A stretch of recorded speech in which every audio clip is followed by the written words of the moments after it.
institutional racism, and it tries to work within that framework. It's not going to attack the conspiracy against education. Now, I said a little earlier that I think that education ought to be political, that it's inherently political in another sense, not in the way that I've outlined the negative political nature of the university in this day and age.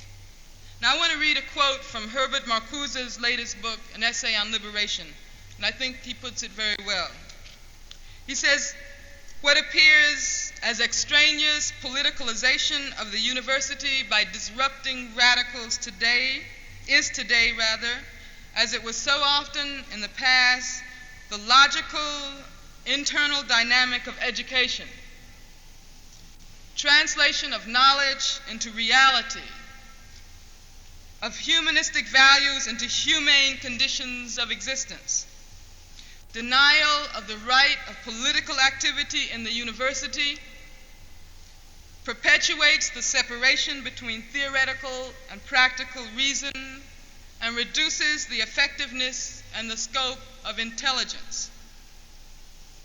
Those people who don't understand these internal dynamics of the educational process maintain, as I stated earlier, that political opinions ought to be kept out of the classroom. Of course, totally ignoring that there are political opinions already in the classroom, but they're political opinions which reflect the political power in this country. Now, in maintaining that the university is no place for political thought, they are denying something which is the most crucial aspect of knowledge, its transformation into reality. Now, when I've made this statement before, people have accused me of being utilitarian, pragmatic. There exists, they say, and there ought to exist, an impetus towards knowledge for the sake of knowledge. The unadulterated pursuit of knowledge is what they're talking about. Now, of course, knowledge has to be capable of transcending mere material necessity. It ought to be capable of transcending the present political and economic situation. But for what? Should knowledge be cooped up in a vacuum which is unrelated to human reality? My position is that knowledge has to transcend the immediate political reality for one purpose, for the purpose of transforming it, for the purpose of setting the stage for the elimination of human suffering and misery, for the abolition of racism, for the creation of a society which reflects the interests of the people who constitute that society. And I suppose this was why the Regents fired me. They intend to keep the knowledge developed in the university in the service of the prevailing oppression.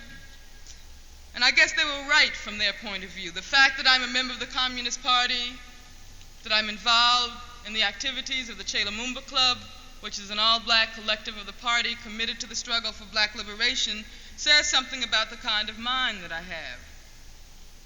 I can't and I won't keep my political opinions out of the classroom. I think they belong there. Now, I've come to the conclusion that the elimination of racism, human suffering, can only come about through socialism. Since knowledge should provide answers to these problems, I feel that I have every right, when the occasion presents itself, that is, when it's relevant to what's at hand, to say to my students, I have given these things a lot of thought. My conclusion is that only some form of communism is going to solve our basic human problems.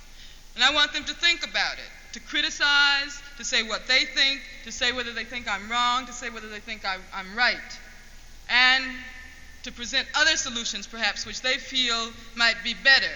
Now, this is the process of education.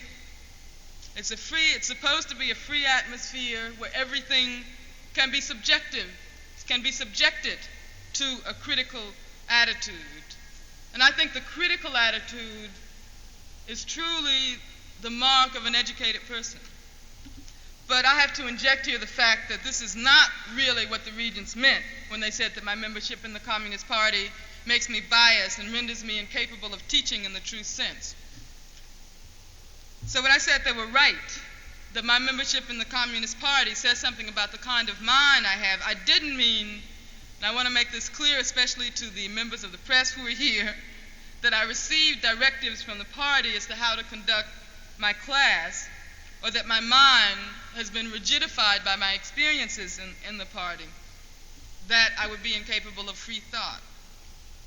I just realized that I ought to point this out, because some people might say, yeah, well, she concedes that she has ideological prejudices and therefore, would not be a good teacher. Now, I don't know, perhaps I would be overestimating the intelligence of the regents if I expected them to understand what I've been trying to say today, to understand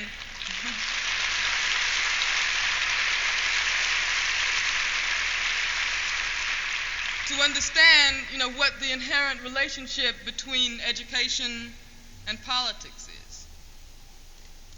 Now, I said not too long ago that their decision to fire me pointed to the existence of racism in the society.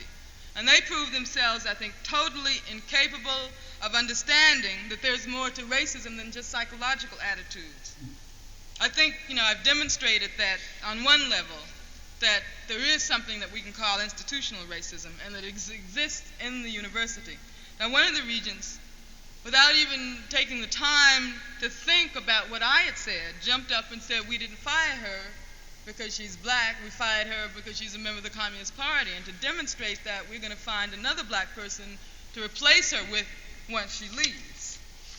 Now, I think anyone who is so unintelligent to make a statement like that does not deserve to determine in any way or form what kind of education thousands of young people are getting in this state.